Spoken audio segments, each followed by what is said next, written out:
تبری کی ایک روایت میں ہے کہ رسول اللہ صلی اللہ علیہ وآلہ وسلم نے وحی کی آمد کا تذکرہ کرتے ہوئے فرمایا، اللہ کی مخلوق میں شاعر اور پاگل سے بڑھ کر میرے نزدیک کوئی قابل نفرت نہ تھا۔ میں شدت نفرت سے ان کی طرف دیکھنے کی تاب نہ رکھتا تھا۔ اب جو وحی آئی تو میں نے اپنے جی میں کہا کہ یہ نکارہ یعنی خود آپ صلی اللہ علیہ وسلم شاعر یا پاگل ہے، میرے بارے میں قریش ایسی بات کبھی نہ کہہ سکیں گے۔ میں پہاڑ کی چوٹی پر جا رہا ہوں، وہاں سے اپنے آپ کو نیچے لٹکا دوں گا اور اپنا خاتمہ کر لوں گا اور ہمیشہ کے لیے راحت پا جاؤں گا۔ آپ صلی اللہ علیہ وآلہ وسلم فرماتے ہیں کہ میں یہی سوچ کر نکلا، جب بیچ پہاڑ پر پہنچا تو آسمان سے ایک آواز سنائی دی، اے محمد صلی اللہ علیہ وآلہ وسلم، تم اللہ کے رسول ہو اور میں جبریل ہوں۔ آپ صلی اللہ علیہ وآلہ وسلم کہتے ہیں کہ میں نے آسمان کی طرف اپنا سر اٹھایا، دیکھا تو جبریل علیہ السلام ایک آدمی کی شکل میں افق کے اندر پاؤں جمائے ہوئے کھڑے ہیں اور کہہ رہے ہیں، اے محمد صلی اللہ علیہ وآلہ وسلم، تم اللہ کے رسول ہو اور میں جبریل ہوں۔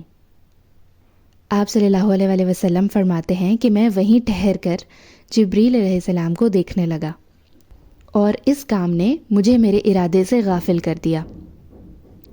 اب میں نہ آگے جا رہا تھا نہ پیچھے، البتہ اپنا چہرہ آسمان کے افق میں گھما رہا تھا اور اس کے جس گوشے پر بھی میری نظر پڑتی تھی جبریل اسی طرح دکھائی دیتے تھے۔ میں مسلسل کھڑا رہا، نہ آگے بڑھ رہا تھا نہ پیچھے، یہاں تک کہ خدیجہ رضی اللہ تعالیٰ عنہ نے میری تلاش میں اپنے قاصد بھیجے اور وہ مکہ تک جا کر پلٹ آئے، لیکن میں اپنی جگہ کھڑا رہا۔ پھر جبریل علیہ السلام چلے گئے اور میں بھی اپنے اہل خانہ کی طرف پلٹ آیا اور خدیجہ رضی اللہ تعالیٰ عنہ کے پاس پہنچ کر ان کی ران کے پاس انہی پر ٹیک لگا کر بیٹھ گیا۔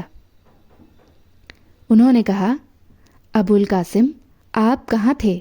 باخدا میں نے آپ صلی اللہ علیہ وآلہ وسلم کی تلاش میں آدمی بھیجے اور وہ مکہ تک جا کر واپس آ گئے۔ اس کے جواب میں نے جو کچھ دیکھا تھا انہیں بتا دیا۔ بدن مبارک پر لرزہ اور کپکپی جاری تھی۔ آتے ہی حضرت خدیجہ رضی اللہ تعالیٰ عنہ سے فرمایا، مجھے چادر اڑا دو، مجھے چادر اڑا دو۔ انہوں نے چادر اڑا دی۔ جب کچھ دیر کے بعد وہ گھبراہٹ اور پریشانی دور ہوئی تو تمام واقعہ حضرت خدیجہ رضی اللہ تعالیٰ عنہ سے بیان کیا اور یہ کہا کہ یہ مجھے کیا ہو گیا ہے، مجھ کو اندیشہ ہوا ہے کہ میری جان نہ نکل جائے۔ وحی اور فرشتے کے انوار و تجلیات کا حضور صلی اللہ علیہ وآلہ وسلم کی بشریت پر دفتن نزول ہوا، اس لیے وحی کی عظمت اور جلال سے آپ صلی اللہ علیہ وآلہ وسلم کو یہ خیال ہوا کہ اگر وحی کی یہی شدت رہی تو عجب نہیں کہ میری بشریت وحی کے اس ثقل اور بوجھ کو نہ برداشت کر سکے یا بار نبوت سے مغلوب ہو کر فنا ہو جائے۔